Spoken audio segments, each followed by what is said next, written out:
Found an interesting article today. New terminology that I wasn't familiar with, and I want to share the article with the people out there. I think it's very relevant to the martial arts. Basically, um, it's about being the opposite of a narcissist. What is that? So the opposite of a narcissist is called an empath. Here are the signs you could be one. People who are very receptive to the emotions of others are known as empaths. They are also very sensitive to noise, smell, and being around people. This means they are overwhelmed in crowds and get exhausted in social situations. Psychiatrist Judith Orloff, an empath herself, works with others to help them with the challenges. I meet the criteria there. It says that empathy is the ability most humans have to understand the way someone else is feeling.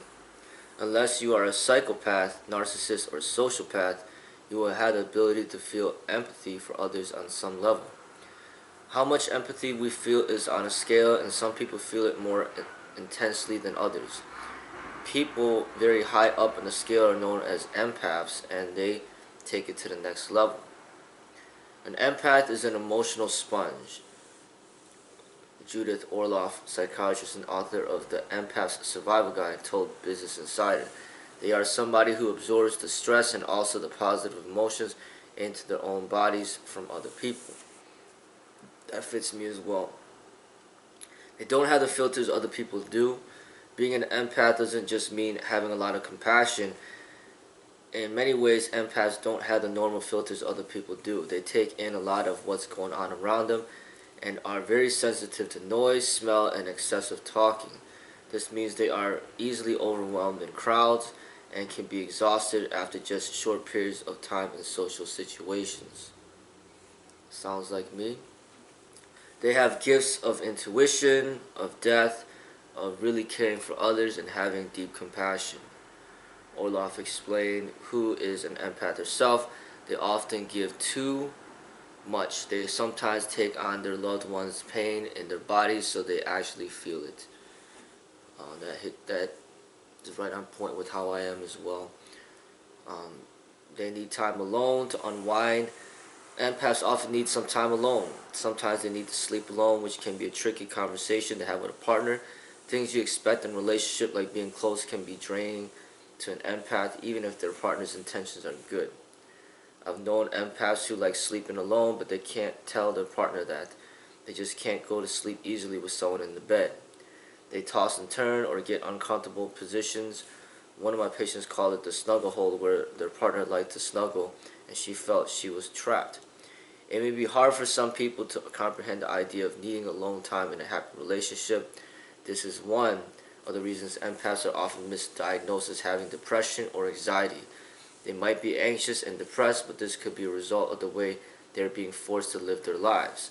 After years of being told they are oversensitive, many empaths grow up thinking there is something wrong with them, when really they have a gift, Orloff said. If empaths aren't aware of who they are, everyday interactions with that others find normal could be causing them damage. Boundaries are a real struggle for empaths, one reason being because they always want to please others and not disappoint anyone. Unfortunately, this means they can be taken advantage of by manipulative people. Narcissists and empaths attract each other. As narcissists see someone they can use, and empaths see someone they can help and fix. Orloff helps her clients with learning to stand up for themselves and realizing what is best for them. What I always tell them is no is a complete sentence. Learn how to say no, but don't get into a big discussion about it. Just say no. I'm sorry I can't do this tonight. I'd rather say stay home. Orloff has self-assessment tests at the beginning of her book where empaths can diagnose themselves. Once they have the answers, she says they can start trying out some of the techniques, such as meditation. Empaths need to know that what they have is beautiful and much needed in our world today. And so my job as a psychiatrist is to help them with the challenges so they can embrace and enjoy their gift. Alright, so that article I think is really good, is really fitting of, getting me to understand myself more I feel that I kind of fit into that spectrum. But through time, I've been learning to be a little bit more extroverted and just basically um, learning how to say no, not trying to always please everybody around me, and that's exactly the reason why I turn off the comments, is because I'm very sensitive to that stuff, and I know that I am. People wonder, oh, if they're not empaths, then they don't understand because it's normal for them, but it's not for me. I take in too much of that energy and it affects me too much. Um, this is who I am. It's how I was born. Um, and it's just a process of understanding myself. And this goes also into the martial arts, because I feel that the Chinese martial arts are more for the empaths, and then the Japanese and martial arts and the MMA is more for the narcissists. There you have it. You have the narcissist and you have the empath. Um, the narcissists are the ones that are going to be drawn to the boxing, to the cage fighting, to the competition, to the ego, to the pride. But for me, because I'm naturally an empath, I gravitate towards that. I gravitate towards the meditation, the spirituality, the no competition, the no ego, um, the compassionate aspect, um, and that's where I'm drawn to. So those are the people that I'm trying to connect with. Now, is one better than the other? Well, it's not necessarily so. It's just more about understanding where you stand. Because if I'm an empath, obviously I'm gonna favor that expression. If you are a narcissist, then you're gonna favor the other expression. Um, and I've encountered many people through my life, and being involved with people that are narcissists, and as I get to know myself and learn more, I've learned to see that that's not good chemistry. That's not a good relationship. It's not healthy. Um, it's destructive, and we're just basically not compatible.